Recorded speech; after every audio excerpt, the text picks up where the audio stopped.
3, 2. I got everybody pregnant with Barry Katz and semen. I'm not comfortable with the tone this is taking. If you're undeniable, you will not be denied. If you want to be successful in show business, you get yourself a Jew white manager like Barry Katz. Being a manager is just turning no's into yeses. Creating holy shit moments. Undeniable. You're fucking firing me up, Katz. I love this man. Is there anything else I should know? You're on. What? Now I'm on the air.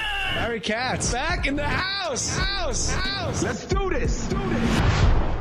Ladies and gentlemen, please welcome my guest today. I am so excited, so happy, so honored to be here. Please welcome Kevin Hart. That's an amazing introduction, Barry. That's a good introduction. I think the fact that it was long made me feel better. Yeah, the longer the better. That was a good one. Well, then you're in the right place because normally I have to wake my guests up afterwards. It's awful. Well, they're up right now. You look fantastic. You look like you could circumcise a small Jewish boy off your stomach. Yeah, there you go. I'm in there. You look ripped in that gym. In that gym faithfully, man. I'm about that fitness lifestyle. Health is very important to me as my look, so I take pride in both of them. Well, you're a handsome man. Thank you, sir. I thank you for that. You are. Meanwhile, I look like Vincent from Beauty and the Beast. This is bad. It's so good to see you. Now, you're here in Montreal full circle because from my perception and the way I see things in your career, and you might disagree with me, okay, because we've had a long history. Yes, we have. Where things really, really, I felt, took off was that time when you were here at the festival, God knows how many years ago. 2004. 2004, and there were a lot of people at the festival. There were hundreds of people here. You came here, and there was something extraordinary about what you did here. So what I'd love you to do for our audience is share with us as a performer, take us back to from when you got the call that you were doing Montreal, your process in coming here, in knowing in your mind, I have to get here and I have to blow these motherfuckers away and I have to be the guy they're talking about this year. And then the process of coming here, what you felt in your gut, and then what started happening as the shows went down. All right. Well, I mean, first and foremost, that was the second time that Montreal was offered to me. The first time I had passed it. Dave Becky was my manager then and my manager now. He was like, fantastic manager. He was like, Kev, at this time you should just wait. And I was like, well, people say that this is like the biggest festival ever. Why wouldn't I do it? He said, because you're only going to be better in a year, and if they came to you now, they'll come back to you then. So it was tough to of course swallow that pill of passing, but you have to mentally understand that everything happens when it's supposed to. You don't force things. So I turned it down, took a year to go ahead and revamp myself and continue to work on my craft of stand-up comedy. Got better. Montreal came up the year after. We accepted, and I just remember the whole time I was thinking, like, what is going to come from this? I've heard so many stories. I've seen so many comedians who have came out of Montreal with amazing deals, with amazing career opportunities. I was like, what am I going to be? What definition will be behind Kevin Hart in 2004's Montreal just for Last Comedy Festival? God, so that's in your mind. You're thinking that now as you're preparing for the festival, in your mind, are you saying, I'm going to people up here, or are you saying, I wonder what's going to happen? Well, no, I've never had the mindset of that half-ass mentality. The, oh man, what if? What could? The mindset of, I'm on them. I'm going to come here and make it do what it do. Confidence is key, man. So your head is held up high at a completely different level. And, you see that you're in a realm with a plethora of comedians, all races, shapes, and sizes. So, and all of them want to take you down. All of them want the same thing. Everybody's looking to be that guy or girl to come out of the festival with heat. That at the time of the word was heat. Oh man, that person got a lot of heat on them. What's the word now? I don't know what they call it now. It's tough. I think it's called heart. It's funny because when you come back now at this point in my career, I'm such a fan of comedy, so I watch, and I don't know if it I don't know if it's still, if that same aura is in the air for this generation of comedians that come here, because the business has changed and the deals have changed that were given out back then that are given out now. The opportunities are different levels of opportunities. Television changed, and this digital world that's here now is kind of taking over. So the money isn't the same. But I just remember I was doing the New Faces, and the word was, oh man, if you're on New Faces, that's the best. That's where all the industry goes. All the agents, everybody's there. They sit up top, they watch. You kill that, you're set. And I was like, well, I don't just want to kill that. I want to kill them all. So my ace of spade in my back pocket, I had Becky booked me on like 5 pre-shows. Like I got in earlier, like 2 days before. And back then there was a club here called the Comedy Works. There you go. A little 90-seat room with a little brick background, the stuffy place. Literally, if there was a fire that happened, everyone would have died. Yeah, nobody's getting out. It was an amazing place to test out your stuff, and that's what I would do too. Mm-hmm. I guess I think a little bit like Dave. I would always try to bring people in early, get acclimated, so they knew what they were doing here. Well, the beauty of it is, whatever nerves you may have, they get out the way with that first workout set. Because when you don't travel doing comedy, you're not used to going out the country. The biggest thing is reception. Am I talking too fast? Do they understand English? What? How do they talk in Canada? Montreal, is that French? I don't know French. Is some of my set be in French? Everything was a frantic thinking about that first performance. And then it was, I'm gonna do me. I don't give a shit. I'm coming. Like, they asked me to come, so they already know what I'm capable of. I'm just gonna do me. Fuck it. That's my mindset. And I went up and performed that night at the Comedy Works. And it was a small crowd, but I got laughs. And I was like, yo, I'll be fine. Like, I didn't change anything. I was myself. I'm fine. And as that day went on, I did like a couple more sets at some other places, rooms, comedy clubs, and New Faces was the next day. Got it. So now you're at the New Faces. You're in the green room. Mm-hmm. You're sitting around with 7 other people that want the same thing you want. 100%. Do you remember some of the people on the show? Oh man, I do. Dean Edwards. I remember me and Dean. Dean Edwards, of course, from Saturday Night Live. Yeah, this is where Dean got SNL. Like this, he got the call that he had got it while we were in Montreal. Holy and we shit. both auditioned for SNL at the same time. Like, we were there on the same day. So we were both waiting for the same call. That night we were hanging out, he got the call at the New Faces. Promise you. So for you, that's like one of those moments, like as a performer, your mindset is to come into Montreal, do what you have to do. Mm-hmm. Dean Edwards gets the get out of jail free card before the performance, so he doesn't give a fuck about the New Faces show. He's going to do what he does. He doesn't have to break out or do anything.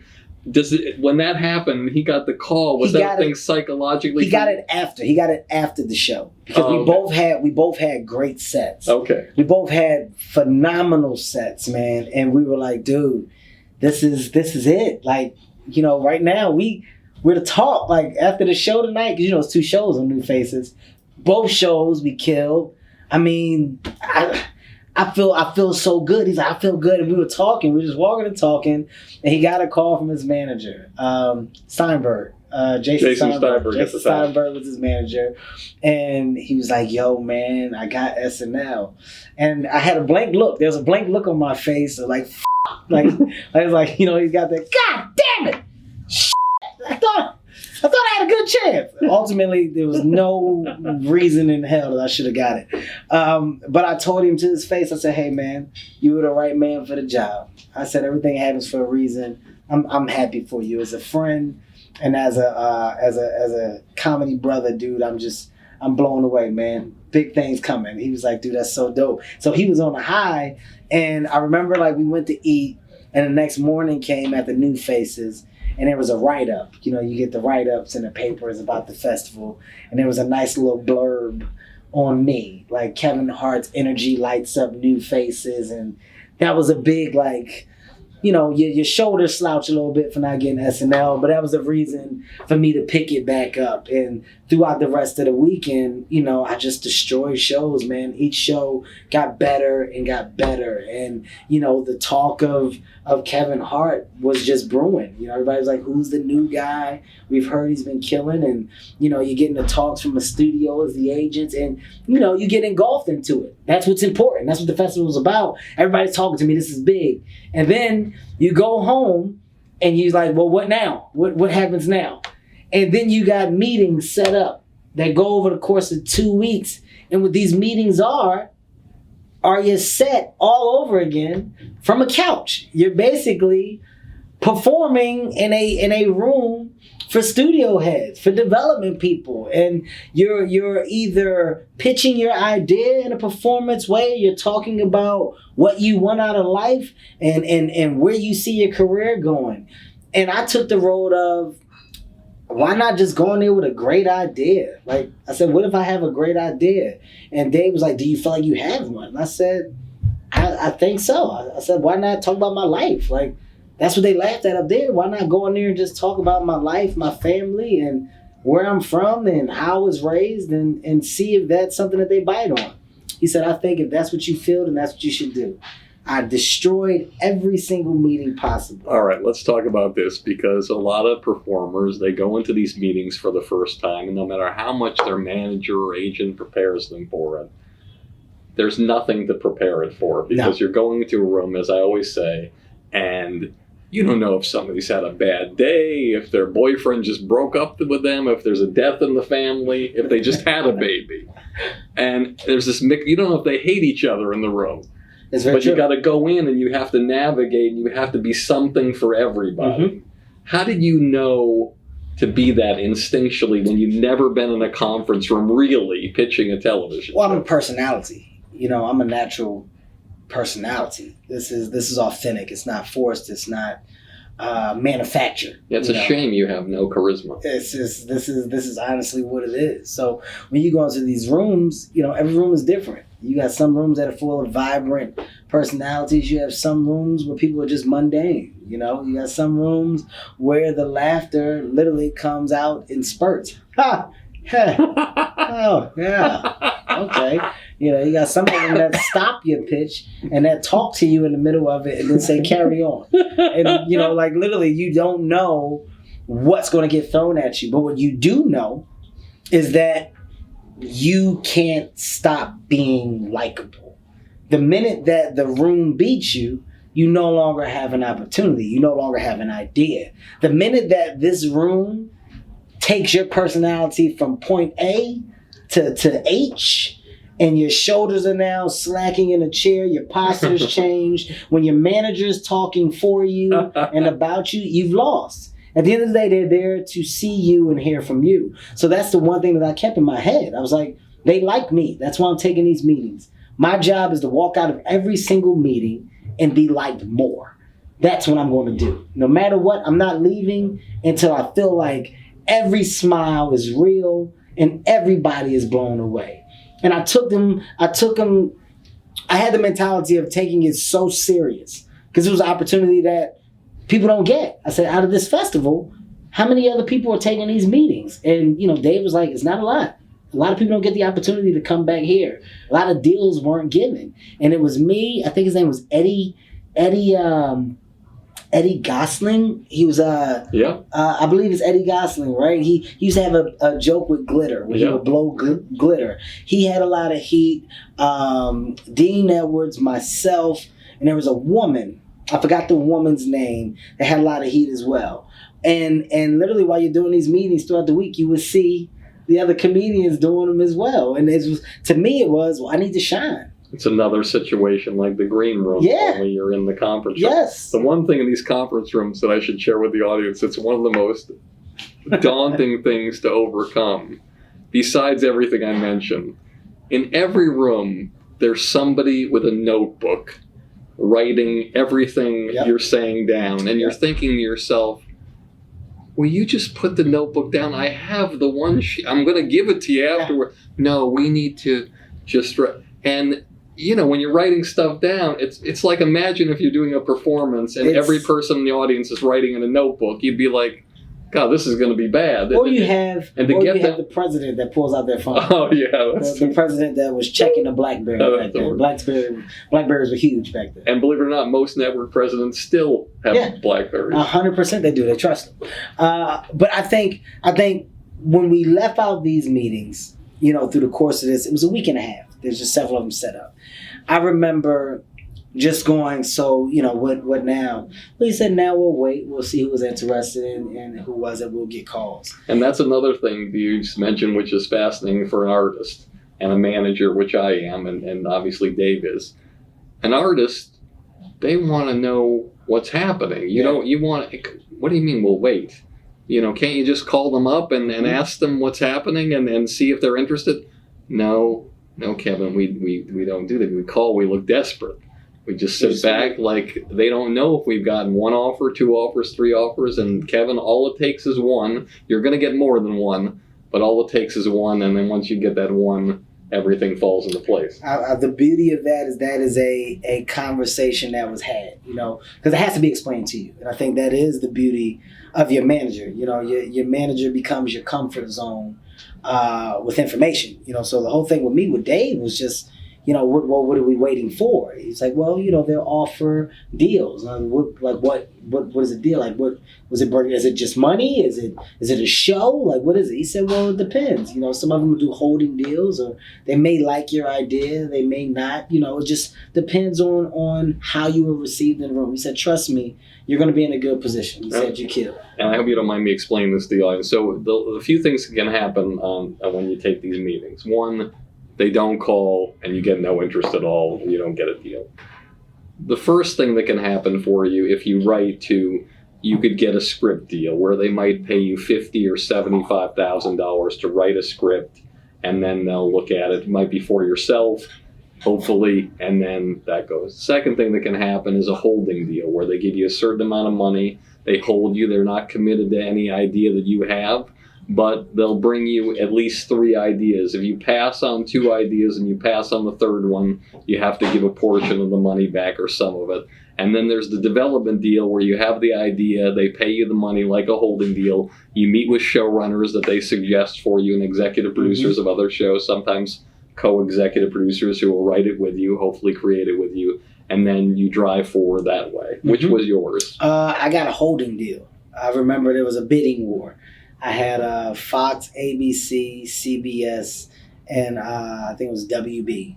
All right. So at the time, what was your process and Dave's process in terms of choosing at that time in 2004 what network or studio was right for your brand? Well, they were all going back and forth with money, and I think the amount that we ended up getting was like $250,000. But I always looked at you, and from the moment I met you, and I'm going to talk about that a little bit, even today, I never think of you as a dollar sign or money or doing things about the money. I know that's hard to believe, but I think one of the things that I found about you is why you're so successful is you always knew you were going to make money. So whatever dollar amount it was, it didn't really matter because you knew you were going to double it and triple it and quadruple it and 100 times that. I never questioned that. So I don't think the development deal was about the money for you. It was about the place. It was about where. What I had learned was just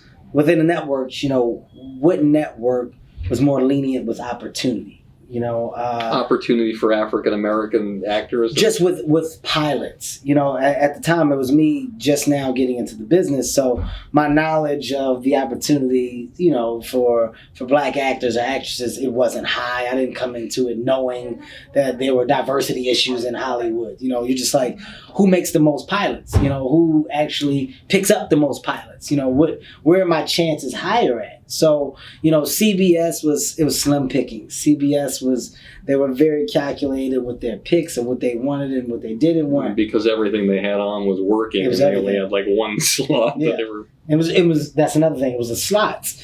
ABC at the time they were under new, like, they had just hired like a new CEO, and they had a new guy in charge, and they were refacing the network, and that was like a really good thing, because I was like, oh, well, what if I can become the new face of ABC? What if I'm like the new guy there?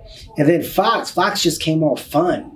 They just came off fun back then. It was like, from the meeting, from the conversations, it was like, we would love to create, we would love to do something for you. You just seem like you're right up our alley. And Fox has always been fun to take meetings and do things there. And there's the daunting thing as an artist with Fox, which is always so nerve-wracking, is that it's always been very hard for them to launch live-action comedies, Yeah. but the meetings there are always extraordinary. And the meeting at Fox was definitely by far one of the best that I've ever had. But when we were going back and forth, WB was in there as well, but we made a decision to go with ABC. We said, look, I feel like because they're doing some changes, this is a good time. Let's go there. And like you said, it was a holding deal where ideas were brought to me, and I think we took the second one. They offered, it was like 2 different pilots, and we took the second one. It was called Class of 06, I believe. Was it Class of 06? And this is an interesting thing that Kevin is going to share with you guys, because everybody thinks that it's all rosy, and everybody thinks that, oh, it's just an overnight sensation. Yep. Everything happened. Hey, I got my money and I should be happy. But I don't believe that Kevin did anything really for the money. Granted, money's great. It's great to make great money and have it and know that you're feeling security. But the fact is, you want to get on the air. You want to make a difference. You want to reach, you can work comedy clubs all over the country, and you might reach 50,000 people when you're starting, if you're lucky, if you go on an improv tour around the country. But you get on the air one time, Changes. On the you could be the U-Log on the Christmas channel, and you'll get more views than you will in a comedy club across the country. And so here you are, but people don't realize that it's not all pie in the sky. You have your first pilot, and as I talked to Judd Apatow about, which you did a pilot with him as well. Yeah, I did one with him too. There's a lot of failure. So talk about the process now of development, and what's also known in the world of comedians and the business as development hell. Yeah, it's tough when you're young, because you want everything and you want it to happen. You think this is a train that takes off, and then there's no stops. You're just going straight through. But you get in here, and there's the pilot, and there's development, and you got the writers and the casting of the other actors and actresses, and then there's the rehearsal period where you're on the stage and the studio comes down to see, and then they're saying what they like, what they don't like, and the script that you thought was the one is thrown out the window, and then there's a new script, and then you rehearse and start with a new script, and then the showrunner that they had, who's the person who is in charge of basically developing the show and getting it to a great place, all of a sudden isn't liked by the network, so now they bring in a new guy with glasses, and you say, hey, now this guy is coming up with a new spin on the show, and then this new spin may take your character in a different direction, but at this point in time, you're hired. It's just about getting the pilot done, so you got to do it. Now we are finally locked in. Okay, let's do a live taping. Live taping has a live audience. Oh my God, I'm a shine. I'm good with live people. Until they tell you that they've shipped in 16 busloads of prisoners from a correctional facility to watch the show. Here's a nightmare within my pilot. The director, I'll never forget this, man. I had a line that was awkward. Okay, this is my character's tagline through the show. Awkward. Awkward. That was my tagline. Like, I would see things. So that was your dynamite. Yes, that was my dynamite. That's exactly what it was. So anytime I saw, like, the show is about this group of kids, that live together. We were all college kids that we all had different jobs, but we were all roommates. It was the class of 06. So some of the roommates hooked up, some of them didn't. And I would always see stuff that was uncomfortable, and it was like, awkward. Like, that was the line. Man, we're doing this thing through rehearsals. It's killing. The studio loves it. Kevin Hart. Oh my God. Every time he says awkward, it kills us. We get to this live taping, and I remember my first awkward bomb. Like, I gave it all I had too. It was like the first one. I walk in the kitchen, and two of my roommates are kissing in the kitchen, and I'm like, awkward. And it's just silence. Like you don't hear anything, right? So I'm like, well, shit, I can't just let it fall flat. So I throw another one out there. Awkward. Right? The second one got like a little bit of muttered laughter, and then like scene, and the bell rings like ring. So it's like the audience is like clapping. So I'm looking around. I'm like, well, I know I ain't crazy. I said that bomb. That didn't go the way. That didn't go the way it was supposed to. So we go to the next section. I was supposed to say awkward again. The director comes up to me. He was like, hey. He says, this is exact words. He says, look, they're a little flat out there. So he said, put a little something extra on it. And I said, what do you mean? He's like, throw some pizzazz on it. Why don't you like take your shoe, throw your shoe at the door? So I'm like, all right, like just at the end of the tagline. He's like, yeah, just throw something else in there. Let's catch him off guard. I'm like, all right. So we start shooting the scene. I'm sitting on the couch. They're talking. The roommates are talking. And I hear something like, well, you can't do it because then that would mean that I'm going to have to do it to Jake. And I'm like, awkward. And I take my shoe off and I like throw it. Right? It was so quiet through the course of the travel of this shoe. I heard the shoe hit the door and fall. Like, I not only heard the impact, but I heard it like hit the ground and like the shoe roll over.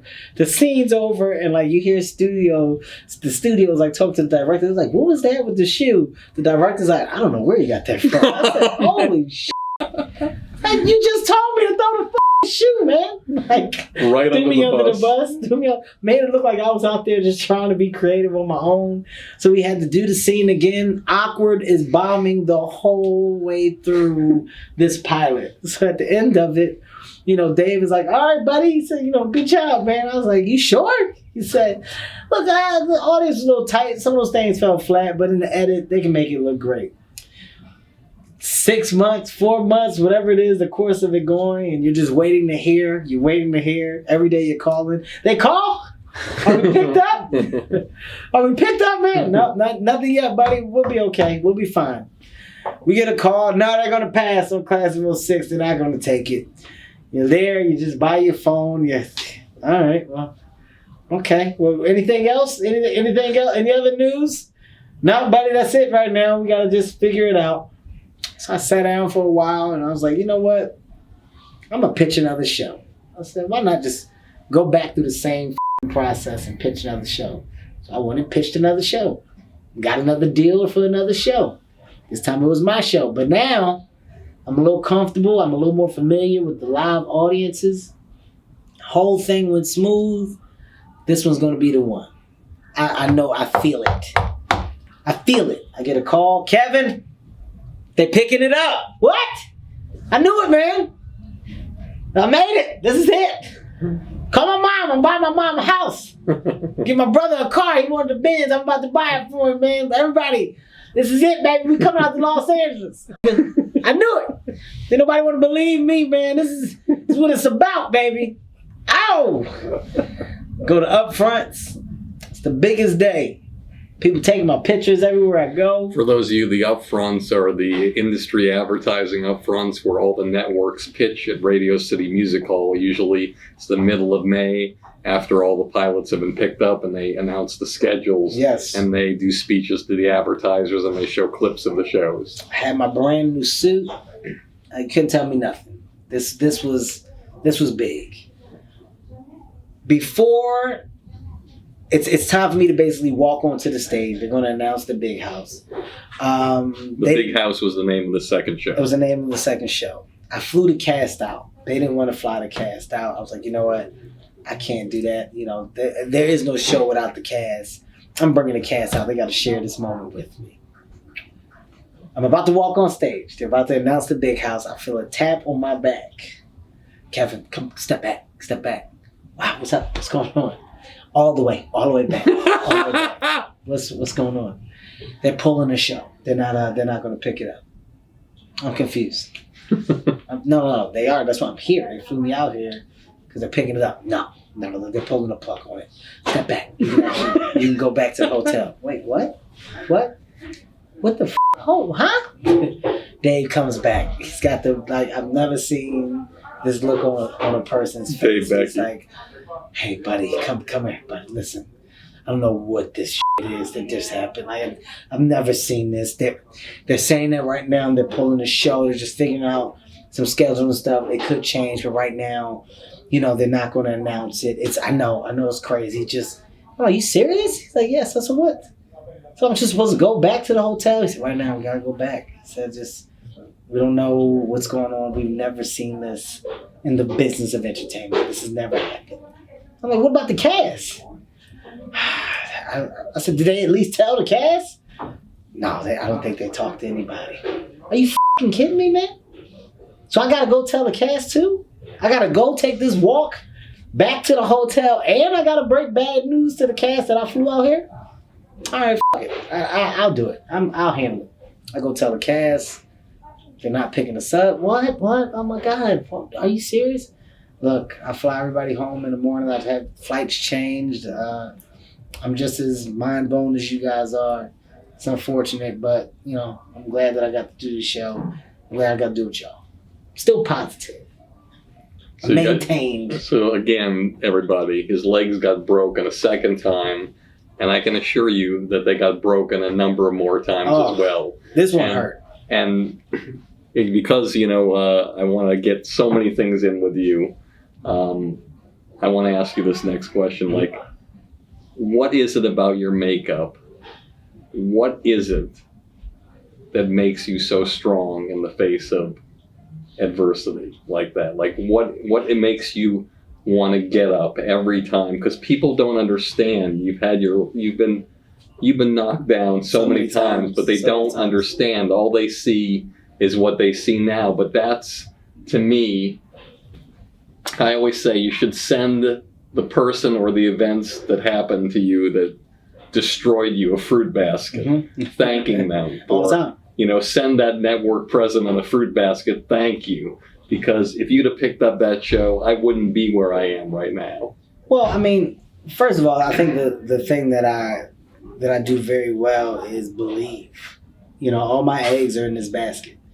There are no other options for me. This is my God-given talent. This is what I was put on this earth to do. There is no plan B. I'm going to succeed at this. I believe it. I'm going to stay true to it.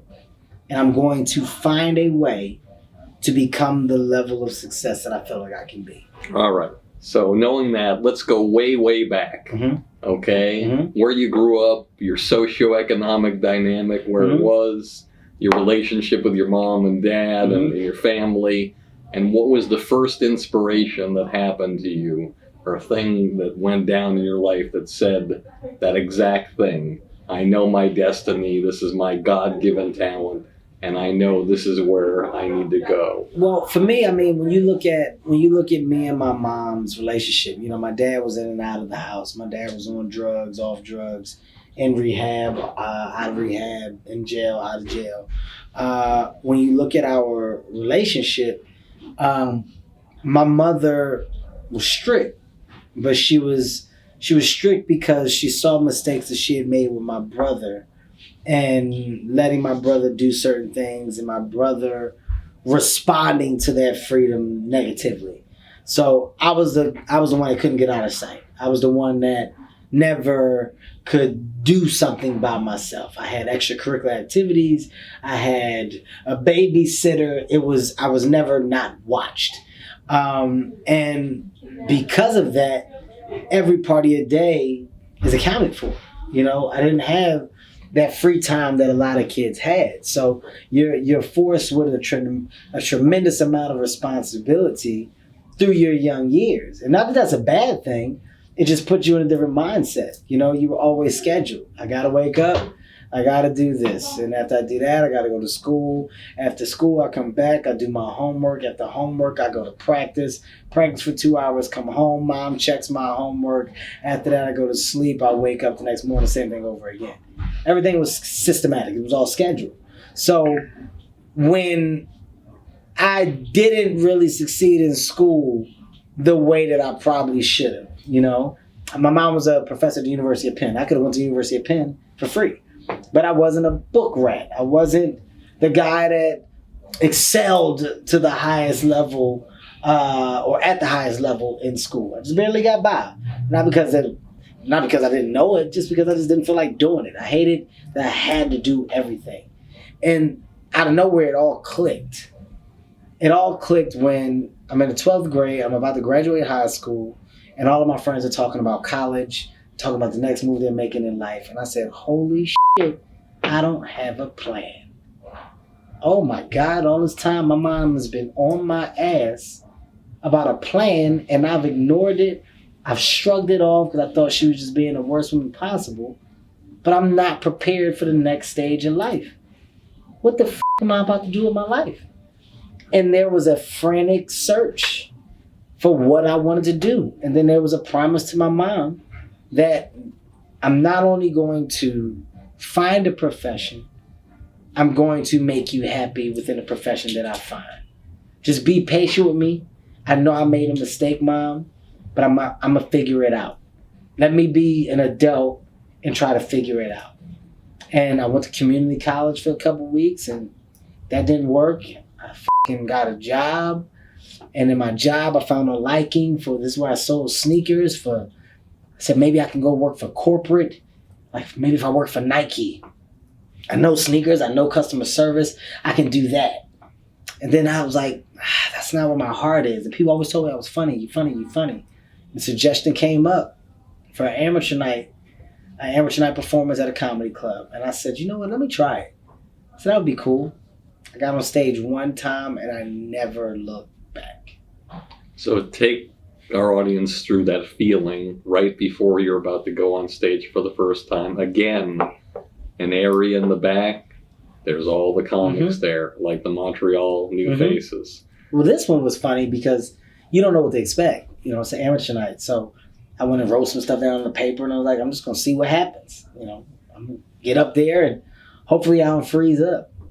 And you're watching a bunch of people. First of all, amateur nights are the best thing to go watch if you've never been to an amateur night because it's horrendous. Like it's one of the most horrific things you can ever see because everybody is doing what they think is funny. Everybody is doing what someone told them was funny. You know, you don't get it. You don't really understand the comedy world off the bat. You're doing what you think you should do. And I remember going up there, signing the paper, and the host, this guy's name was Teray Gordon. He goes, all right, everybody read all the names on the list. I'm in like the middle of the list. He gets to my name. He goes, Kevin Hart. All right, you can go first. And I'm like, huh? I'm the first one to go up. It's only about 10 people there. And my joke was about a midget robbing me. That was like my bit. That was the one where I was like, I hope this goes because this is what I got. It was a fucking awful joke. It was like I didn't know it was a cross-eyed midget robbing me. And I didn't know he was robbing me because he was looking at something else while he was robbing me. That was the whole punchline behind the joke. And he headbutted me to get my money. So instead of like hitting me or using a gun, the midget headbutted me. I remember that bit. I remember where he headbutted you. Listen, that was my bit. That was my go-to bit. I had that one, and there was one about the pervert that gets on the bus that grinds on everybody. Couldn't tell me nothing. These are solid bits. I halfway do decent, but that's because a lot of my friends came. But I fell in love with the lights. So I didn't get scared. I didn't go up and freeze. I was okay with being in front of the lights and entertaining. So I can do this. I'm going to come back again. I came back again. I did it again. I got a little more comfortable. Then they started the amateur night competition where the winner would receive $75. And so what was the moment for you where you got off stage and you said to yourself, I'm never doing anything else again? When I won the $75. The first amateur night I won, I said, this is crazy. I can't believe I won. I was performing against like 7 other people. I won. Came back the next week, I won again. Came back the next week, I won again. Came back the next week, I won again. I won 6 times, and I quit my job. I said, I'm not doing this no more. I'm a comedian. This is what I want to do for the rest of my life. I told my mom, I got it. This is what I want to do.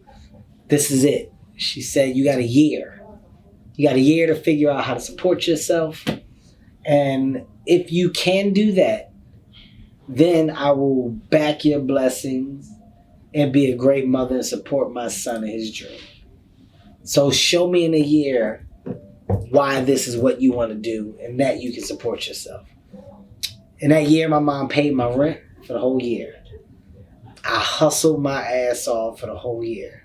By the way, when I quit my job, they stopped the amateur night competitions, which was like the most f***ed up thing ever. I was like, what? I was depending on this money. So when they stopped the competitions, I just had to hustle. I met comedians and asked to go on the road with them and open up. Some would give me $10, $15. I was getting paid in food spots, traveling back and forth to New York because I met Keith Robinson. Keith Robinson. That's my guy, man. Greatest. You executive produced his special Back of the Bus Funny. Yeah, man. That is my old head. The love that I have for Keith is unreal, man. And I owe so much to that guy because that's who got me out of Philadelphia. I remember he brought you to New York and he put you up in his apartment, I believe. Yeah. He said, hey, if you want to succeed in comedy, you got to get around real comedians. He said, right now in Philadelphia, you're seeing comedy, but you're not seeing it at the highest level. You need to see people that eat, sleep, and drink this 7 days a week. And I remember when you first started coming to New York, you came to the Boston Comedy Club, my club, and I just was watching some footage. It's a very odd thing, but Judd Apatow was doing an HBO show with Pete Holmes. Okay. About the New York comedy scene after he got his divorce and he crashed on people's houses, at people's houses. I think it's called Crashed. And I got the call that they wanted to do the exact replica of the Boston Comedy Club. Amazing. And so they're doing that, and I was so excited. And then I got the call. I think it was from Judd or from Pete or somebody. They said, Barry, don't get too excited about this. I said, why not? This is so exciting. The heyday of the Boston Comedy Club. This is so great. They're like, Barry, this is when you left and the place the inmates were running the asylum, and it's not a good look for the club. Damn, okay. But I remember you being there, and Gina Savage. You were so, she was the manager, but you were so tenacious, and I saw you in this footage. I had to get footage of the Boston. I found the 40th birthday roast of myself. Oh, wow. And you were outside hanging out and inside. And it brought back such memories because I get to share this with the audience. I get to share this with you in person on mic. And Kevin was the kind of guy that was like paneling on both sides of his head, the top of his head and under his neck, going miles in the future. And he would talk, because I was a manager, he would talk about, management and, are you going to manage me or would you manage me or whatever it was. And I always said to him, which at the time, now that looking back, it's crazy. I said, listen, just be patient. Everything will happen the way it's going to happen. Everything will be great. And he said to me, he kept saying to me over, Barry, he used to call me B, I think. B, I'm gonna make it, man. I can do this. I can act. He said, Barry, I'm ready now. I'm ready now. And I would watch him on stage, and the acting ability on stage and the way he acted out these routines was amazing. But I felt at the time the material wasn't there with the way he was presenting it. And in my mind, having represented Chappelle, when you see somebody going on who he might not have had the animated acting ability that you had, but the material was there, maybe falsely I would think about that when it came to you. And true to form of what you said, where you were ready, you just said, I'm ready, and you just went to Los Angeles. And you immediately started booking things. Well, it was because I always, when I'm always with you, I always say to you, face to face, that I was wrong. Yeah, I was wrong. You have said that. Because I saw so many guys come up to me and women, and they say, I'm ready. I'm ready now. I can do it. I'm ready. And 99.9999% of them aren't. Yes. But you were ready, and true to your word, you knew in your heart you could do it. And that always blows me away. And every time I see you, you'd think somebody would feel shitty about it or bad if you were in my position. Every time I see you, I have so much love and happiness and respect for you in my heart, because you did it. You did what you said you were going to do. And if every artist in the world listening could figure out how to have that vision, have that paneling on both sides, and not be denied, or as I like to say, be undeniable, you will never be denied. And that's what you did. And you're an example of everything I talk about in these podcasts, because you've had the shit kicked out of you. People don't realize it. Even when you had one of your biggest breaks, which you probably don't like to talk about, Soul Plane, where somebody gives you the keys to the kingdom, you're the lead, and this is a big thing and it's out there. But if a movie doesn't do well, you're associated with it. And it's hard to come back from something like that. But you always came back from something that was, even the great things that perceived to be great, and then they took a turn. And that's one of the things that I have so much respect for you about. And I see how you got that from your mom. I think look, when you look at the people who have made it, and you really go down that list, only the strong have survived. If it was a place for the weak, it would be way too crowded. And even the strong that have survived, that have went through the crazy things that they went through at the top, have somehow nudged it off, but it's for a reason. I look at it as you're almost like an alien. When you look at Robert Downey Jr. and you look at what happened to Robert Downey Jr., where he went, where his life took him, and then to come back and bounce back and do X, Y, and Z, it's not a coincidence. People that can take that amount of weight and that can take that level of destruction and rehabilitate themselves to come back and go, I'm still going to get it, I'm still going to do it. It's because there's something within you it's a gift. You're going to hear no way more than you hear yes. But the idea of eventually hearing that yes is what makes you shrug off the nose. I can go down the stories. The best thing about New York, and I thank God every day for the Keith Robinsons, the Patrice O'Neills, the Rich Vosses, the Nortons, the Burrs, that core group of friends that I had in New York that was so hard on me and literally toughed me up to the point where it didn't matter what was said, because I would always laugh. I remember Lucian.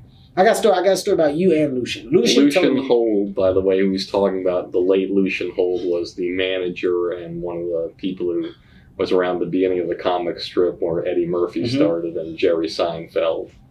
This is when Lucian was, he was getting sick. He was going through his problems. And this is when I was, getting into comedy clubs. I was in the Cellar. I was in the Boston. I was in State of New York Comedy Club. Gotham had just decided to take me. Dangerfields. Like, literally, I was in them all, and I needed these rounds. I wanted to be in every last comedy club in New York City. Caroline's. So the comic strip was like the last one. So, I'm trying, and I remember going to audition for Lucian. And this is where I'm starting to get it. This is where I'm really starting to understand being yourself on stage. I don't have to be a person that I'm not. I'm funny. Be myself. I'm funny. Be yourself. My material is all pointing back to me, my experiences, my life.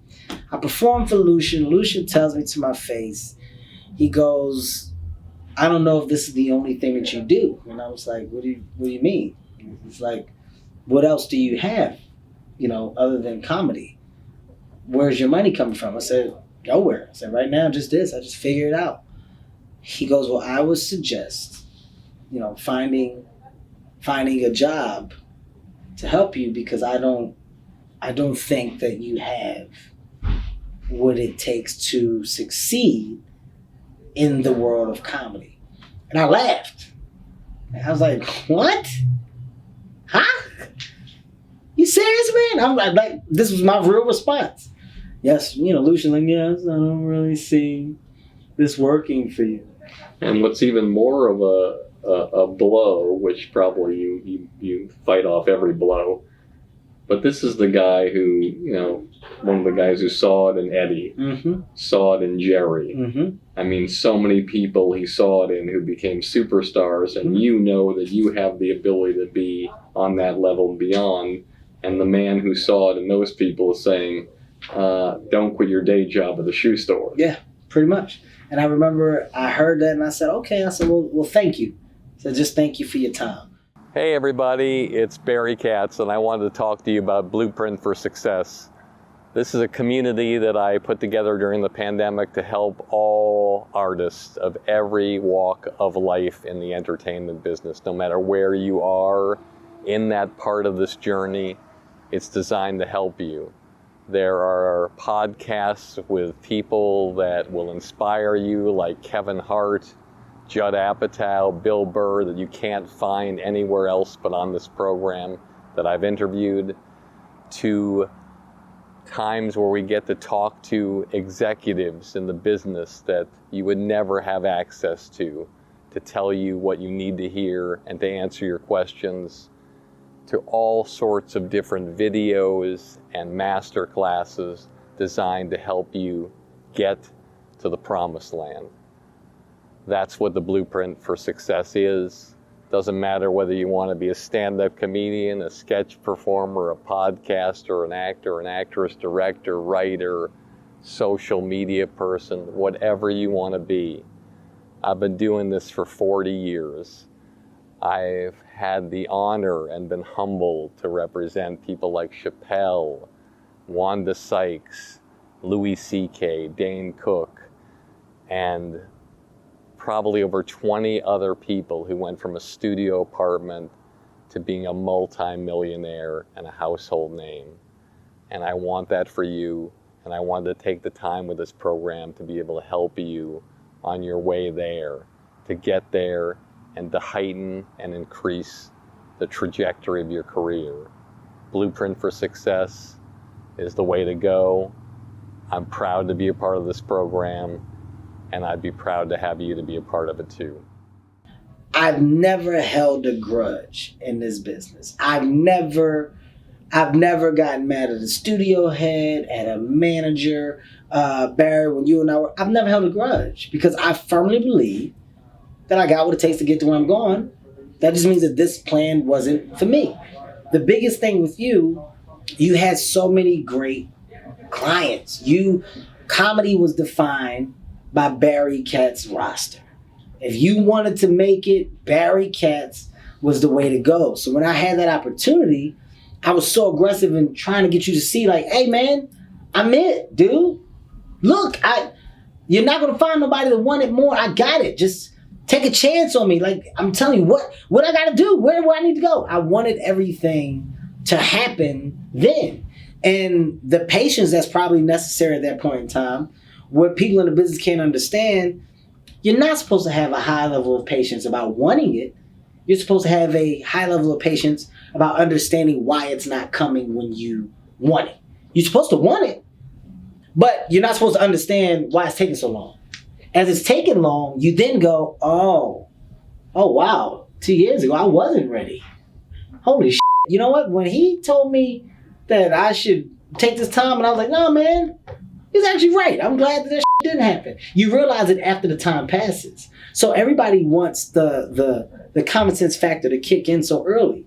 People need to go through the bullshit to understand why the other shit is so amazing.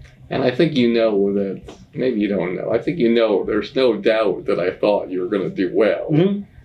I don't doubt that. I just thought that you wanted it too soon, similar to the Montreal thing, where you wanted the Montreal thing, and Dave said, look, Kevin, patience. Mm-hmm. Let's wait a year. Let's do this. And I think that's the kind of philosophy I had. But at the time, maybe it was because I did represent those people that I thought, hey, this guy will wait.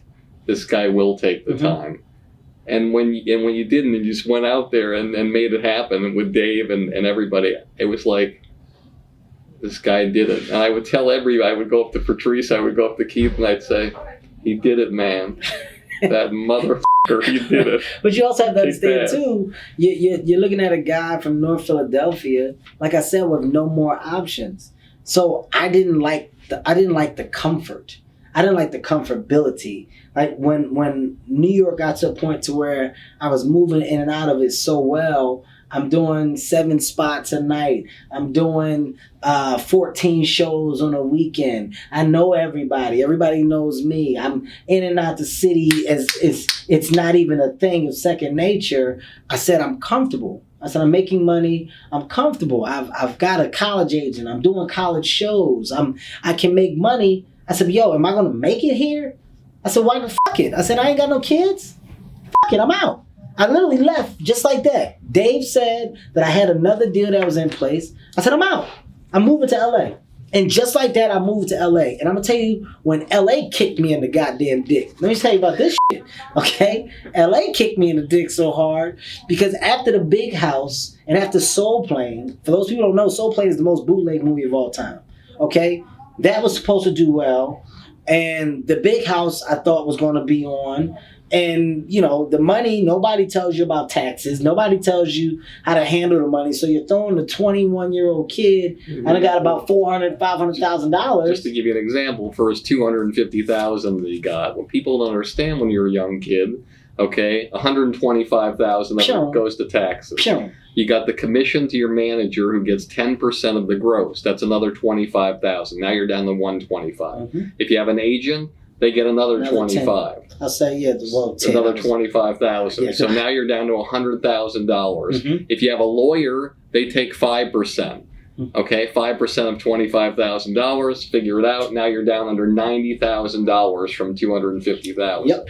That's the reality of it. But that isn't broken down to you in the beginning. You know, you're the young guy. You just got this money. And like I said, your perception of what that money is a completely different perception from reality. You know, I'm rich. I got $400,000, $500,000. Oh, I'm set. I got everything. And then you get hit with this tax bill. You don't have the goddamn money in the account. You wait, how much? Now you're looking at where your money went. Because what happens is when you get that much money, you're recommended to incorporate. So you incorporate, and that way you don't have to pay taxes until a year later. Exactly. But a lot of people just burn through the money. And I was one of those people. But here's the dope thing about it. When that happened, I remember sitting in my apartment, figuring out how I was going to pay the next month's rent. I remember saying to myself, it's not going to come to me. This is what separates me from your average individual. I said, well, if I sit here and think about it and just keep trying to figure it out, I'm still going to owe it. I said, it's not going to bring it to me. I said, why don't I just go to New York? I'm just going to stay out there for like a week. I'll crash over my friend's house. Let me generate this money. Matter of fact, I'll stay for 2 weeks. Let me just go and generate 2 weeks. In 2 weeks, my rent money for this month and next month, come back at the LA and let me just figure out my plan. I go to New York. I didn't have the money for the plane ticket. I got a buddy pass. I went back to New York. The clothes on my back in one bag. I stayed between my friend Patrice's place and Will's place. Will Sylvance. And I had a friend in Philadelphia that I stayed with. So I was going back and forth from Philadelphia to New York and in Jersey. I stayed in Jersey some of the time too with my friend Naeem. So between all of those different places, I was going to and from New York to Philadelphia, or Jersey to Philadelphia, but I was going by bus and train because I didn't have a car. So I literally went up, hustled the money when I felt that I got enough, got on another buddy pass, came back to LA, paid my 2 months rent in advance, and I sat down with Dave and I said, what can be next? He said, well, pilot season is coming up. I said, well, then that means I'm sitting and auditioning and waiting for a pilot. As far as money, what's next? He said, well, you know, we'll book something. Things will come up. I said, that's not good enough for me.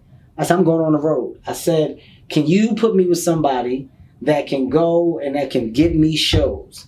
And Chris Smith was the first guy that I came up with. Chris Smith is a personal appearance agent right now. He represents Cat Williams and Mike Epps. And there's no shot to Chris Smith, but Chris Smith, it didn't work out with me and Chris Smith because Chris Smith was putting me in money gigs. That is no longer going to be a money stream for you. What Kevin's saying is that when you're going out on the road for the first time, you want to be protected. Exactly. You want to be in a situation where you're going out with somebody great.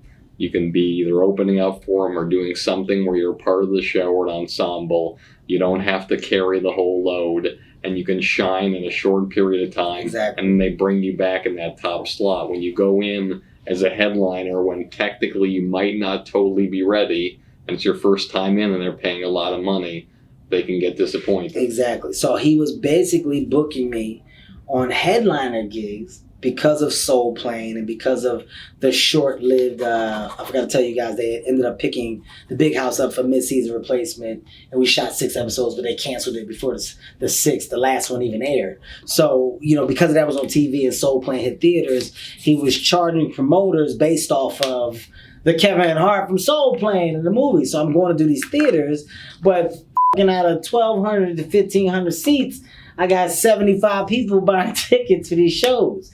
So the promoters are losing, and before you know it, I'm not a good ticket. Now I'm attached to these other bills where it's the Black Comedy Explosion, and it's the Spring Bling Summer Ding, and I'm number 8 on the roster, and I'm like, shit, man. This isn't it. This isn't the direction I want to go in. Like, I don't want this money. I'd rather figure it out. And I had a long talk with Chris Rock, who is a mentor, a friend, a brother. And he'd be the first one to tell you he got stuck in that early on because he was Eddie Murphy's protege. Yep. He was named that in a special, and all of a sudden, the agent that was doing the personal appearance wanted to book him, started booking him all these hour shows. And he had this amazing, for those you don't know, I just want you to Google it or do whatever.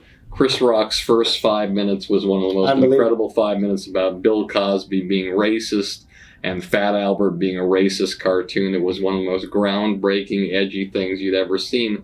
But Chris would perform straight up with the mic in his hand, no movement, with a pad on the stool. And that's a lot of times how he performed. And now he was thrust into the situation making big money, having to do an hour, similar to what you went through. And so I'm sure he gave you great advice. His advice, he said, Kevin, listen, he said, these shows, and I want to make sure I'm making this very clear, in no way, shape, or form, are these shots at the comedians that have to perform, with the grouped like shows, because at the end of the day, those shows do well. But for me, what I wanted and where I wanted to go in comedy, that road wasn't going to help me get there. Yeah. Now I think what Kevin's saying is, if you're paired with 3 other comedians who are better than you or equal to you, and it's like obviously the kings of comedy. Clearly, that's not going to hurt you. When you're playing tennis with people who are better than you, exactly. You're doing okay. But what he's talking about are the shows that we all know. Yes, the shows where you're just grouped into a mess. And you look up, it's a mess for everybody, but everybody's walking away with money. And that person losing is the person that invested into a package that he was sold.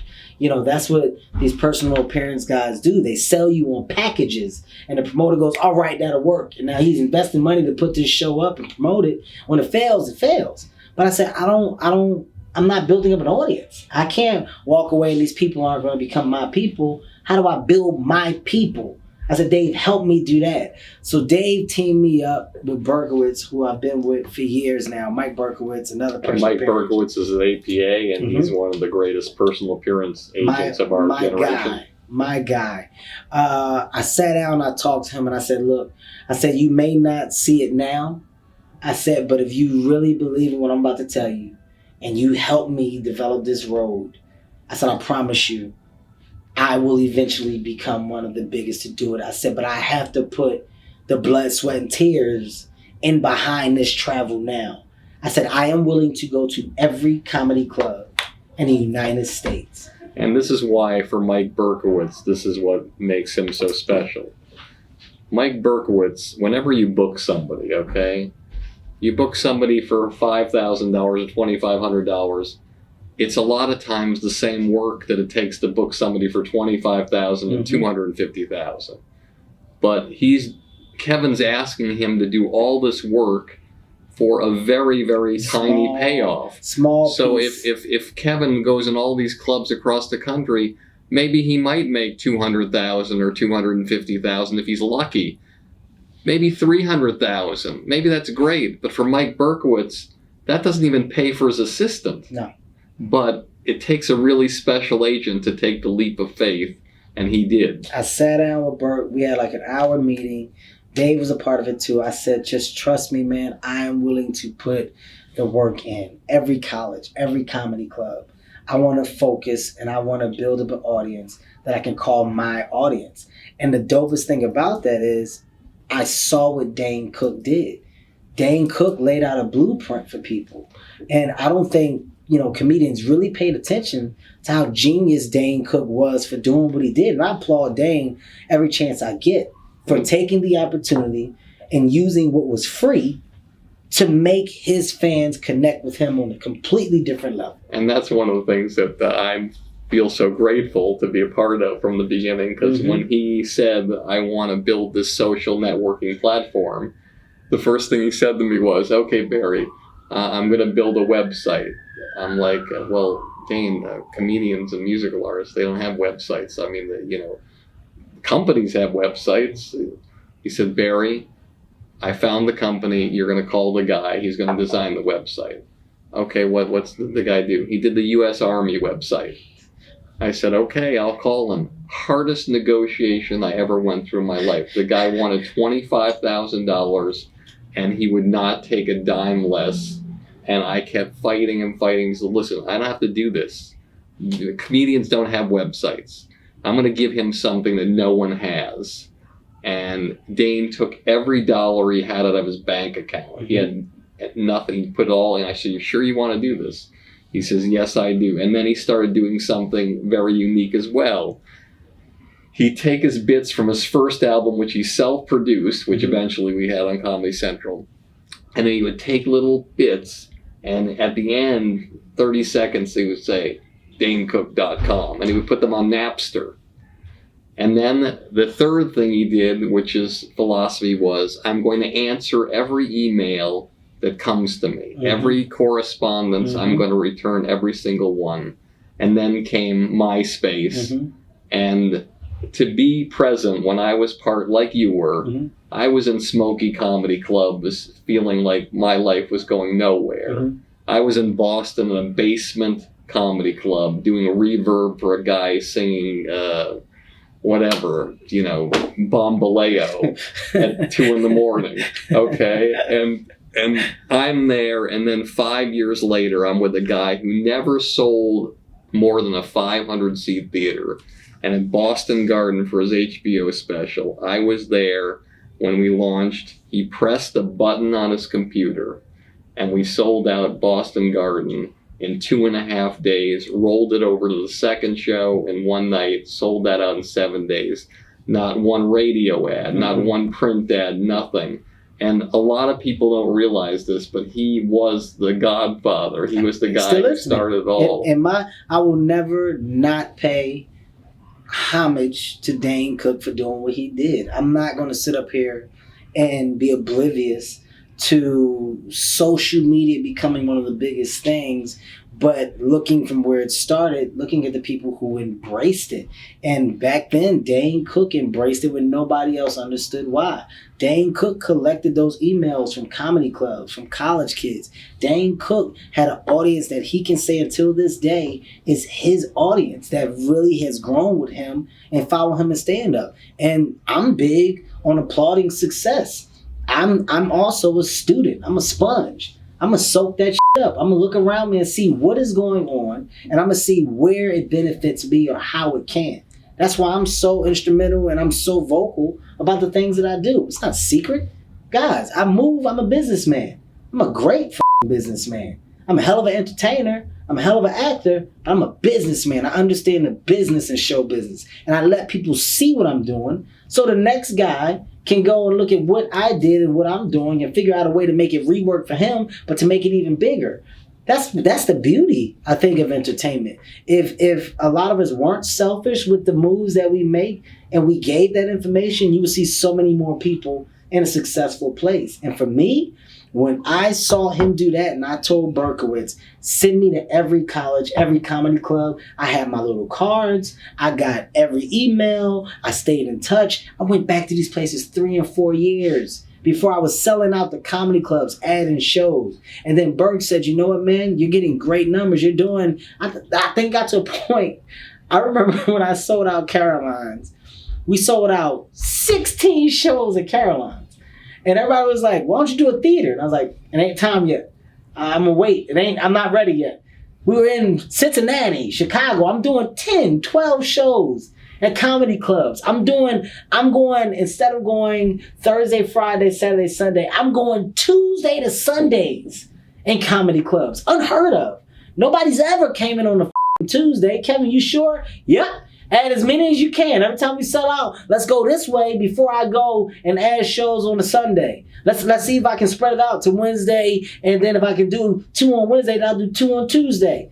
All right. Comedy clubs didn't give a shit. They're making all that money on food and drinks, but they've never seen a person take that approach. So when I built that audience up, after feeling secure, I sat with Berkowitz and once again made a calculated decision. Let's now go to theaters. On my next go around on this next tour, let's try theaters. All right, Kev, I've been waiting for you to say that for the last year and a half. We could have been to this. But when we went to theaters, I was adding shows in theaters off the back. So because I was so persistent in doing it the right way and not trying to cheat it, because you got to understand, I was trying to do everything fast back then in my career. In TV, everything was fast. I want it now. Get the pilot. They're picking it up? No? What about this one? No? Let's figure something else out. Where I go? Hey, man, y'all want me? I got what it takes. Hey, CBS, remember before? I'm back. Hey, Fox, what you got? I was so ping pong everywhere. But I said, why not do this correct? Granted, I didn't know the correct way to do this, but I saw an example of the correct way to do this. So I did it correctly. And I stayed persistent with it. And when I went to theaters and started adding shows, I did that for another 2 years. I didn't start doing arenas until after 2 successful tours doing theaters where I added multiple shows in the theaters. Because I said I need security that when I go to arenas, I really go. Then I did 1 tour with the arenas. And I said, man, that was dope as shit. We sold out every show. Kev, what you gonna do next year? Try to do 2 shows in arenas? Let's see if I can sell out the arenas back to back. But instead of doing it back to back, I sold out my tour in the first fucking 3 days. We sold out a whole tour. I sold over 500,000 tickets in 2 to 3 days. So we added shows. You look at it now in cities, I'm doing 4 shows in an arena. I was doing 70,000 people, 65,000 people. And just so you know, everybody, that, when Dane Cook did 2 shows in one night at Boston Garden, 2 shows in one night at Madison Square Garden, sold out. That had never happened before. And Kevin proudly obliterated that and started doing more and more shows. And nobody even came close to doing what Dane had done. He did 70,000 tickets, and I think, the 2 dates close together. And Kevin's going out and he's selling out an arena tour in seconds. I think we did 4 at the Boston Gardens at TD. We did 4 arena shows. We did, New York was so ridiculous. We did 4 shows in Madison Square Garden. We did 3 shows at Brooklyn, at Barclays Center. At the Barclays Center. And then we went to Long Island. You broke Dice's record of doing many, many arenas in the same area. Yeah. You basically broken every like personal. 150,000 people in that tri-state area. Yeah, you've broken everybody's record in that. But I'll tell you, the best thing about it for me is the records are amazing. Okay, the numbers are unbelievable. But what I like about it is being an example for our generation of, it's not a competition. I'm not in competition with Dice or Dane or Eddie or Rock or any of these guys. I can't do what I'm doing now if those doors weren't opened up by those guys. But within generation comes change. And within change comes success. And those successful boundaries can always be pushed.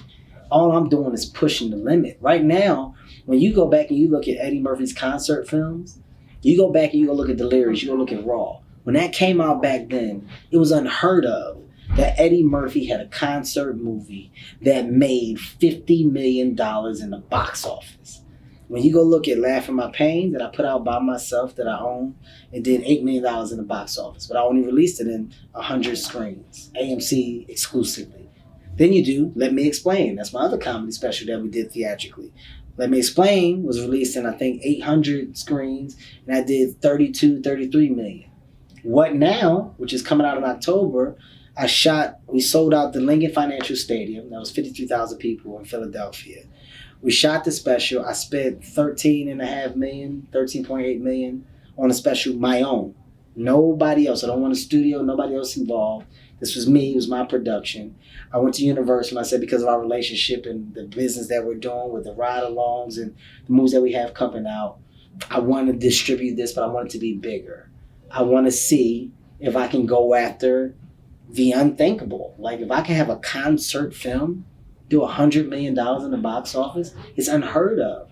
But you have to be bold enough to take the stance in wanting to achieve that goal. How do I show that I'm bold enough? I put my own money behind my talent, because nobody's going to work harder on my dream and on my goal than me. So when you say this persistence or what gives you this will, Kevin, it's seeing the level of success that can be achieved with the right mindset. When I look at Oprah, when I look at Beyonce, when I look at Seinfeld, Tyler Perry, when I look at Taylor Swift, you got so many people, you got so many examples. Mark Wahlberg, Ashton Kutcher. There's the business within show business. But how long is it going to take before these other actors and actresses adapt the mindset that, oh, we can do this ourselves. Oh, we can be partners with the studios. Oh my God, if we show that we can make the studio more money doing it this way, why wouldn't they want to help me this way? Why can't we develop those partnerships? That's what I'm about. Universal is a partner. Warner Brothers is a partner. These aren't one-sided relationships. Guys, I want you to succeed so I can succeed. Let me show you I can help you win more. Send me overseas. Let me do my movie internationally. I'll go everywhere and promote it. They said that comedies with black leads couldn't transfer internationally. Well, go look at me and Ice Cube's success with Ride Along. Now go look at me and Dwayne. Go look at me and Will Ferrell with Get Hard. All of these movies are movies that I stand in front of. Right now, we're probably going to do 80 to 100 million internationally with Central Intelligence. But it's because I've asked and begged and pleaded, from Sony to Screen Gems to Universal to Warner Brothers to Lionsgate. Send me overseas. Give me the opportunity. Don't hold me back because of what people say. You know what I got that can show that I'm different? Here's my box office sales from my tour. I tour worldly. Australia, Germany, Denmark, Switzerland. You name it, I've been there. I'm selling out theaters, arenas all over. Don't tell me that I don't translate over here. You want to back the movie? Show me that you back me by giving me the opportunity to win over here. If a studio sees that passion, you know what? Let's take a chance on it. But now when these chances work, now you see that he's different. He's not asking for money. He's not asking us for, I need $10 more million. Give it to me right now. He's asking us for the opportunity to make the project bigger, which ultimately makes us more money. He's a businessman. Because what? All of these things set up what? My comedy special comes out last. What Now comes out in October. You've seen all of these movies that I've had. It's calculated. I'm a smart guy, Barry. So all of this shit that you've seen me do is leading up to what I feel is the biggest moment of my life, which is a concert film that I have solely financed. I put my all into it. I've gained a shitload of international success and following. I have the opportunity to crack 100 million with a concert film. If that's done, what can you say about the workload of Kevin Hart? What can you say? What room for error is there? What discussion, what conversation? When it comes to comedy, I want to be a guy that's known for breaking the ground, that's breaking the mold. And I think everything that I've set myself up to do now has put me in that position. The network, my network that I'm creating, ask me why. It's not for Kevin Hart. This isn't just for me. I'm sitting on a board as a CEO, 50-50 partners with Lionsgate. Guys, back my vision. My vision is to have one hub for comedy. Right now, comedy is dispersed. It's segregated. You go look on YouTube, you got to search. It's all over the fucking place. You're going to find comedy where you find a cat, and you're going to find a bum getting punched in the face, and you'll find a building falling down. That's all under comedy. You got Funny or Die, which is a great site. I love Will Ferrell, and I love what they've done, but it's segregated. You know, it's considered a mainstream comedy hub. I want a multicultural hub.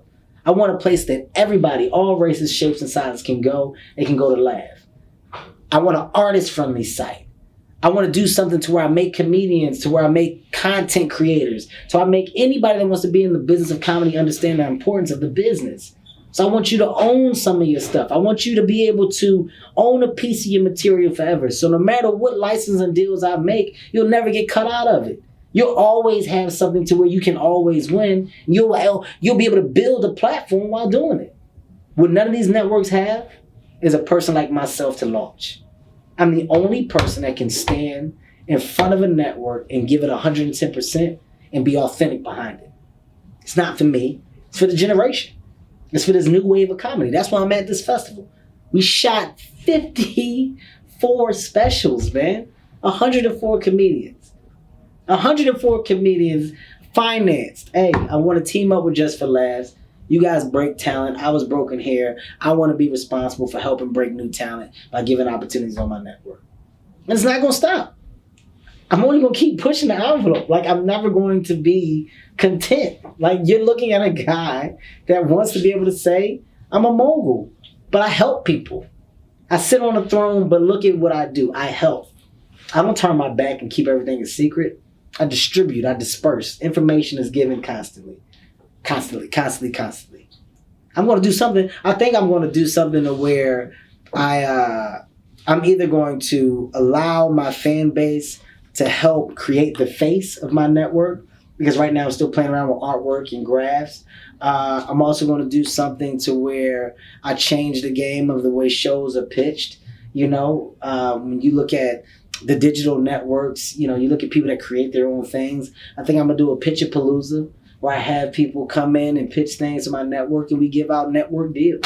We're doing a small version of that here, but I'm going to take it to Los Angeles, do it on the bigger scale, do it on the bigger scope. I'm creating opportunities for that world of talent out there that doesn't get them. I would follow you to the depths of hell. Just take me in the fire and burn my ass. I will follow you there. 1, 2, 3, 4, 5, 5, 6. 6 degrees of separation. All right, 6 degrees of separation. I'm going to mention a name of somebody. I'm going to mention a name, any kind of name, anything you think would first thing that comes to your mind. Okay? All right. Louis C.K. Amazing. Brilliant. One of the best writers to ever touch a damn pencil or pen, man. Ice Cube. 20 years of hard work and dedication. Proven. Robert De Niro. The definition of hardcore acting. Dustin Hoffman. Genius.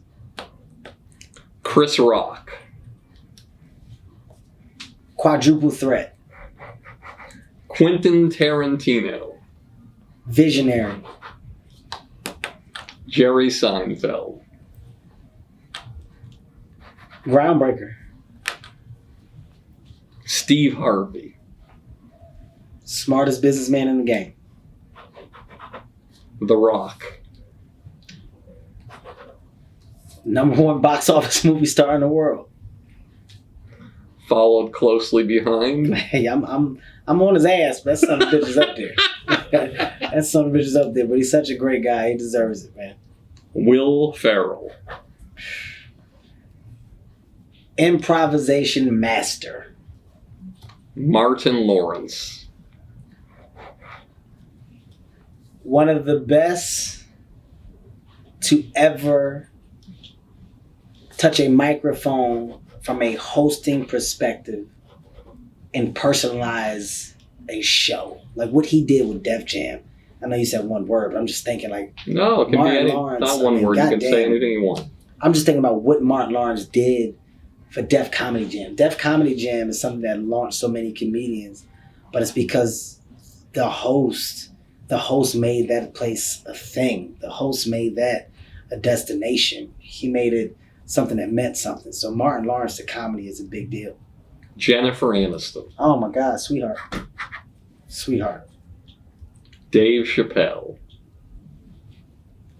I want to go on record and say this. I'm going to say comedy's smartest mind. I want to go on record and say that.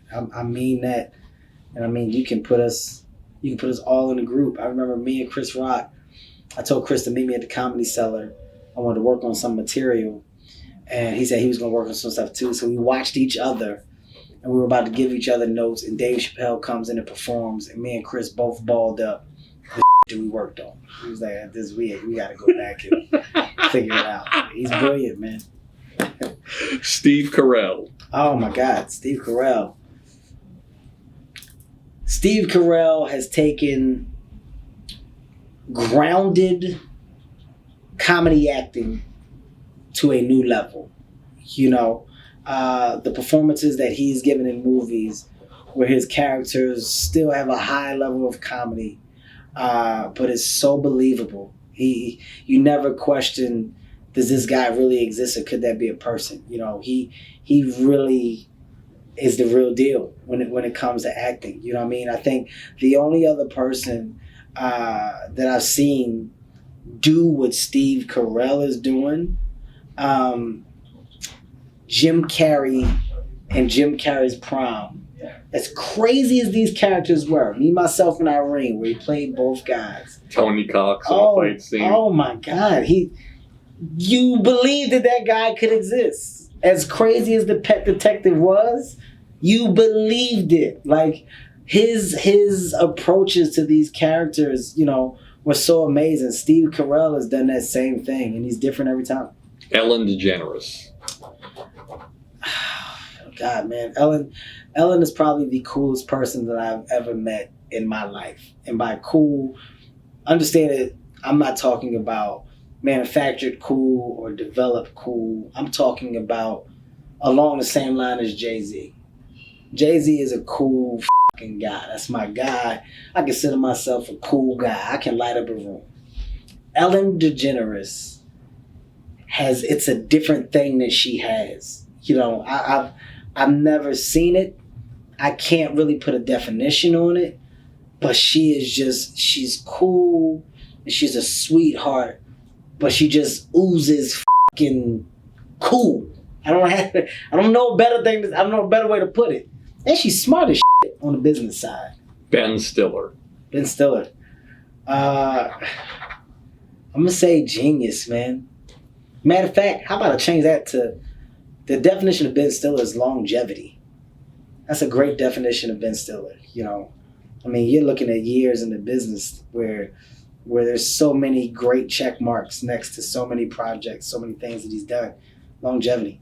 Judd Apatow. Comedies, visual god. There it is. That's a good one. Seth Rogen. Pen to the pad, man. Seth Rogen's not a game with that pen to the cat. Seth Rogen is a true hard-working person in this business. I mean, project after project he creates. Good for you, Steph. Howard Stern.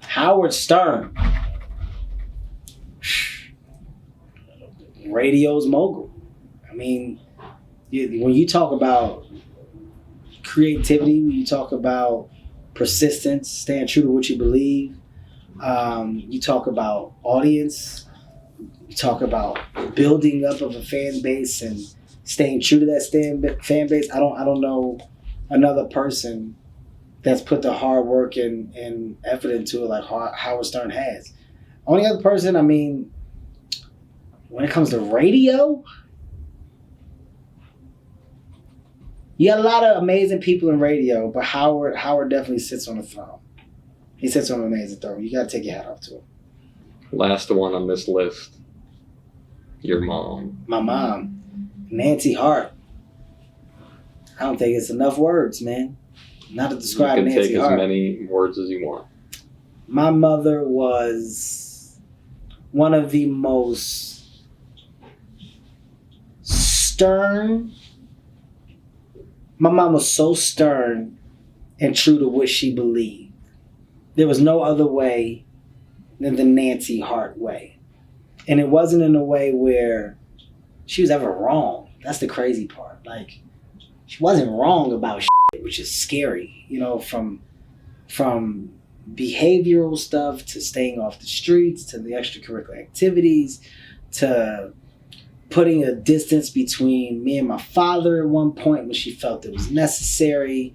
I mean, the decisions that you have to make as a single parent are tough decisions, but to be bold enough to stand behind those decisions and never second guess them, you got to be a different type of animal. And my mom was that animal, you know.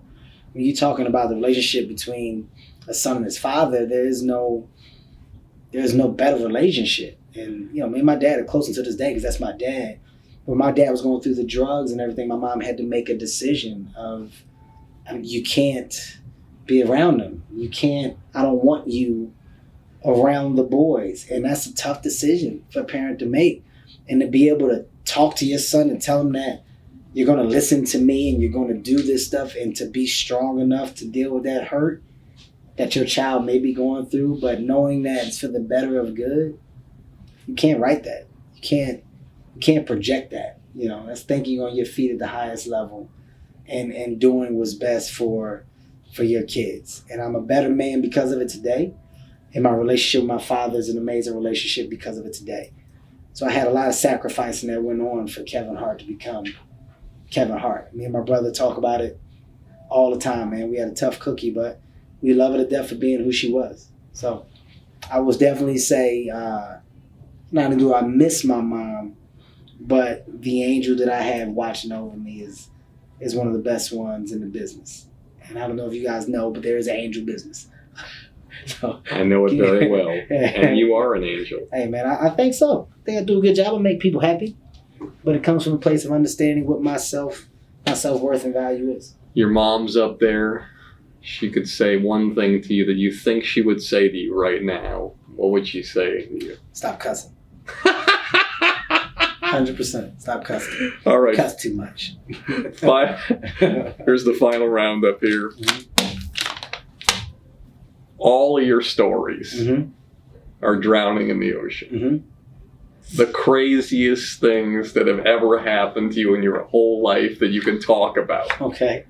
And one story that is the holy shit moment of your entire career where even your audience wouldn't even believe that it happened to you. It could have been behind the scenes, in front of the scenes, something crazy that you were a part of that is just only incredible. One? I get one? You can do whatever you want.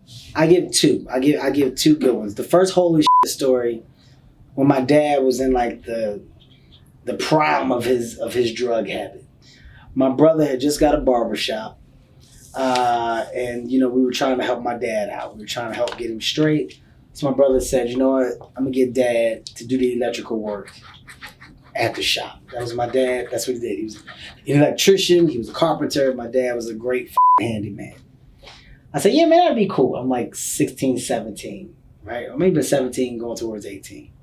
And he's like, yeah, man, we're going to get Dad to do it. So my dad comes out to the shop. My brother had just got like new shampoo bowls, new clippers, just new. He's got like all of the things that you need to like make a barber shop and a hair salon, an amazing hair salon. My dad's working in there for like 4 days. The place is looking great. The paint, you know, the electric work, everything's coming out good. We go in one day, all the shampoo bowls, all the clippers, everything gone. I said, holy shit. You got robbed, man. Somebody robbed the shop. My brother goes, ain't nobody robbed the shop. Dad took this shit. And I'm like, what? No, he didn't. No, shut up. Dad didn't take this. You're being crazy. He's like, Dad took this shit. He said, get in the car. We're going to go find Dad. So I'm like, wait. Chill out, man. What do you mean we're going to go find Dad? He's like, look, man, I ain't tell you, Dad be back on that shit from time to time. I got friends that see him, so they tell me I know where we're going. So we drive it. I get in the car. We go drive. He's like, look, when we see him, Dad can fight. He said, we're going to have to pin him, so I'm going to figure out how, but if it comes down to it, you better fucking help me, okay? You don't let Dad fucking whip my ass. I'm like, what are you talking about, man? You're being crazy. Dad would never do this, okay? You go down the street, find my dad in a car. He's in the car. My brother pulls up to the door. And my dad's high. He's like, you stole the shit out the shop. My dad goes, yep. He says, yep. For what? This man ain't got time for this shit. My dad walks out the other door and just walks down the street. And I was just looking at my brother and I said, holy shit. Not only did I not expect to see that, I said, but he admitted it. What the fuck, man? He said, you can't say shit because he's probably high, man, so he don't even realize what he's doing right now. I said, so what now? He's like,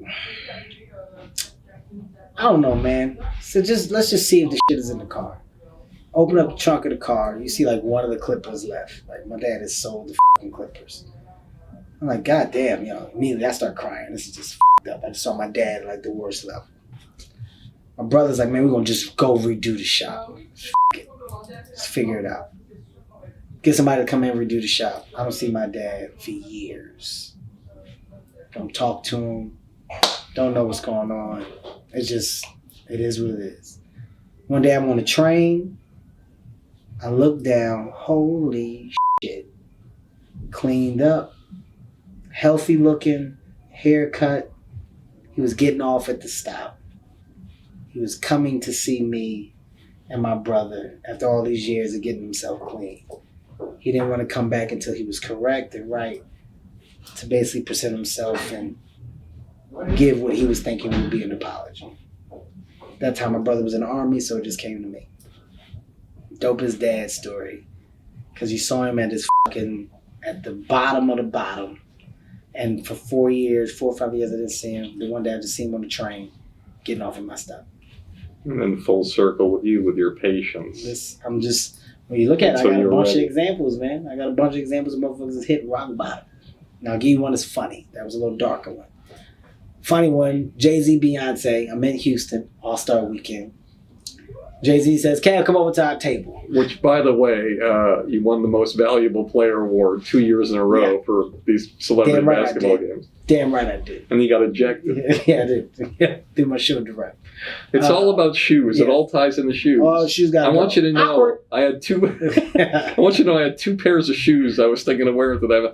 Should I bring both pairs and ask him which pair of shoe, if he was a shoe salesman, which one he would want me to wear? All goes back to shoes.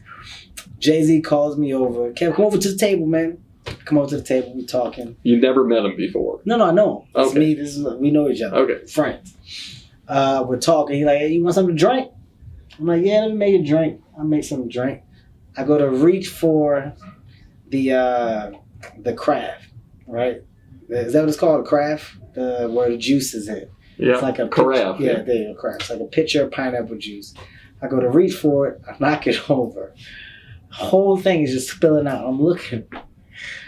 I hear, are you fucking kidding me? What was that? And Jay's like, oh, jeez. I said, what? What happened? Yeah, he just spilled the whole fucking thing of pineapple juice on me. I said, what? B, did I get you?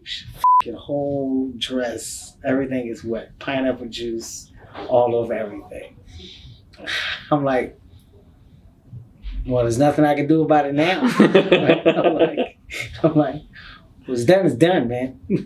He's like, you fucking kidding me, Kev? Like, look, I got fucking pineapple juice stuck to my leg. My wife's fucking dress is ruined at the bottom.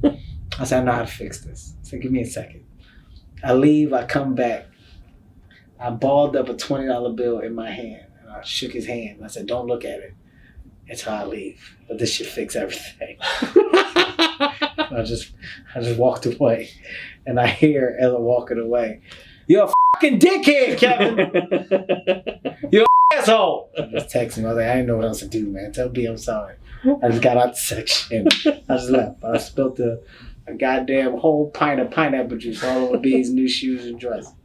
That was a tough one. That was definitely a tough one. Last 3 little questions. Your proudest moment in show business? Proudest moment in show business? First time I sold out Madison Square Garden. Just because of the history that comes with selling out that place, and you know the few comedians that have done it, joining that elite group was that was an amazing feeling. That's definitely my proudest moment. Your biggest disappointment in show business and how you used it to fuel your career to the next level? Biggest disappointment was the Big House getting canceled. You know, when that show was picked up and then dropped, and then picked up for mid-season and then dropped. That was tough because as a comedian, it was, you know, everything was lined up correctly from that point. You know, your show was about your life, and it was based off of my family and just problems, and you know, from this would come movies. And when that got cut short, it was more of the understanding of I gotta figure it out. It's like you can't stop. You have to keep creating and keep swinging at the fences. And you know, after that, it was just a shitload of pilots that didn't get picked up and pitches that didn't get made or did get made. But I never stopped swinging at the fences. You know, my mindset was they can't tell me no forever.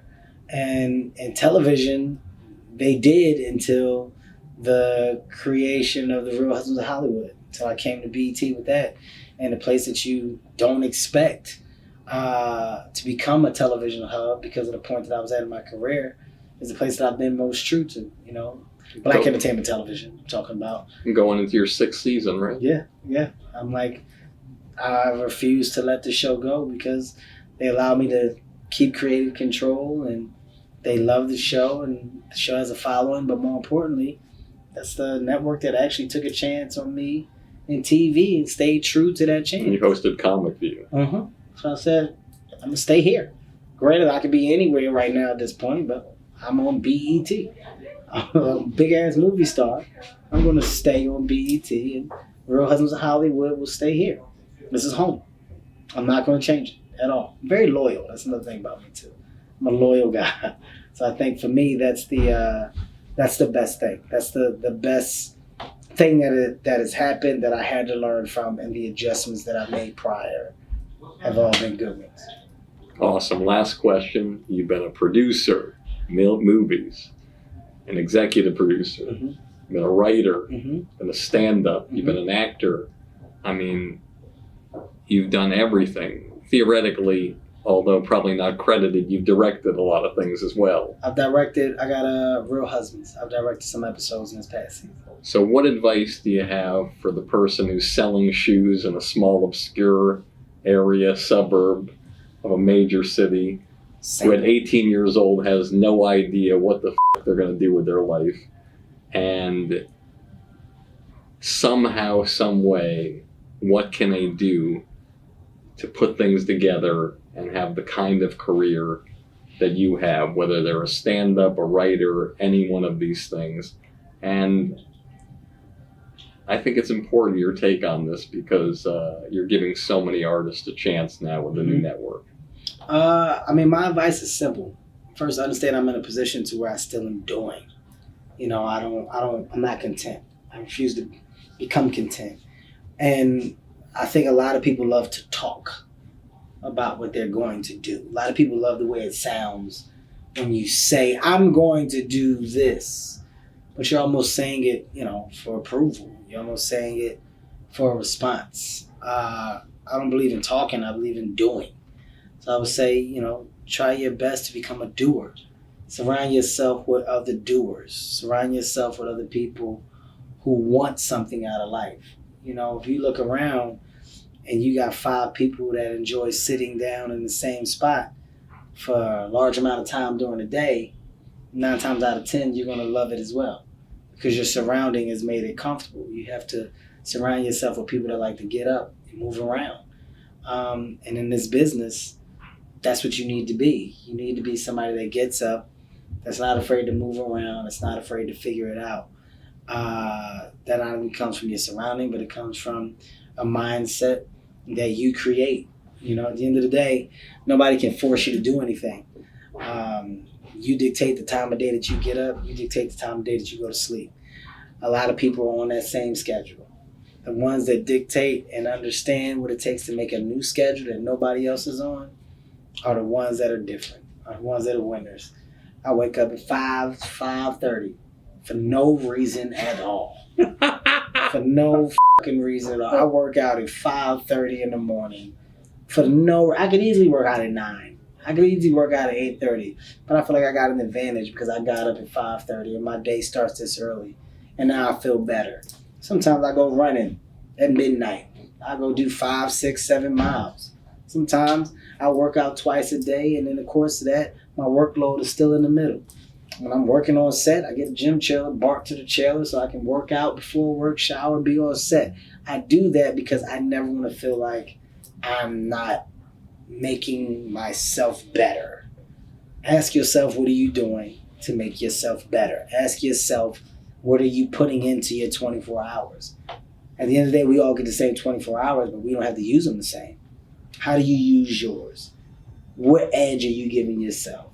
What are people going to look up and say, God damn, I can't believe you did that? How much sleep are you losing because you want to achieve your goal and your dream? How many times are you getting up, panicking because you felt like you forgot to do something that could bring you closer to your dream? That's what makes you a doer. My advice is to follow that. If you don't follow that, then you become a talker. There's 1 billion to 7 billion talkers out here in the U.S. and all over the world. I'm a producer. I'm about to produce. I'm a DJ. I'm about to DJ. I'm an artist. I'm about to rap, do a single. Yeah, I'm a gymnast thinking about getting back in the gym. I'm a boxer. Everybody got something. When I talk about it, just do it, man. No pun intended, because I'm signed by Nike. Kevin Hart, in the world of podcast, you just sold out a stadium. Hey man, this was an amazing conversation, Barry. An amazing conversation, man. Thank you for having me, and to all of the listeners, man. I'm hoping that this was informative and I guess it can be used. Hopefully, it can be used as a tool for some individuals to simply get a little pep in their step, man. If nothing else. See that I don't sit my low ass down. That's all I want, and I know I'm a little emotional, but I'm so grateful that you did this. You don't have to do anything. And I want to say one last thing to you that I realize is a flaw in my character. I say in every podcast or most podcasts, if you don't ask, you don't get. Mm-hmm. 3 years. I've known you my whole life. 3 years I've been doing this show. Never asked you. I go up to Montreal. I see your name on the thing. I reach out to Dave. I say, would Kevin do this? And within 5 minutes, 5 minutes, he's in.